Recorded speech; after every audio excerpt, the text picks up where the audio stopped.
Taste the Daily. நல்லா சிந்திச்சு பாருங்க. ஏற்கனவே அவருடைய மருமன் சபரீஸ்வரன் இருந்தார். அவரு இது மாதிரி ஒரு ஐடியா கொடுத்தார். கடந்த காலத்துல ஒவ்வொரு ஊரா போய் பெட்ஷீட்டை போட்டு மக்களை கூப்பிட்டு உங்களுக்கு என்ன குறை இருக்குது அதையெல்லாம் கடிதம் மூலமா எழுதி பொட்டியில போடுங்க.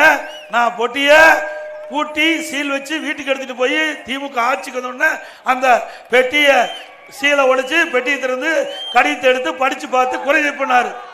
அப்படி சொல்லி மக்களை ஏமாத்தி ஆட்சிக்கு வந்துட்டார். அதே போலதான் இப்போ ஒரு ஐடியா கொடுத்திருக்காரு. மாமா யாரு? திரு ஸ்டாலினுடைய மருமகன் தான் சபரீஸ்வரன்.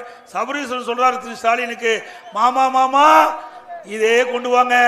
ஏற்கனவே ஊரா போய் பெட்ஷீட்டை போட்டு அருமையா நாடகத்தை அரங்கேற்றி மக்களை வாக்களை பெற்றோம். உங்களுடன் ஸ்டாலின் ஒரு பத்திரிகை அடிச்சு வீடு வீடா கொடுத்து மக்களை ஏமாற்றி இந்த முறையும் ஆட்சிக்கு வந்துடலான்னு இன்றைக்கு வீடு வீடா வர போறாங்க. ஜாக்கிரதையா இருங்க, ஏமாந்துடாதீங்க. அடுத்து வருகின்ற ஆட்சி அதிமுக ஆட்சி என்று இந்த நேரத்தில் தெரிவித்து, வெள்ளட்டம் இரட்டை இலை மாறட்டம் தமிழ்நாட்டின் நிலை. வெள்ளட்டம் இரட்டை இலை மாறட்டும் தமிழ்நாட்டின் நிலை. மக்களை காப்போம், தமிழ்நாட்டை மீட்போம். மக்களை தமிழகத்தை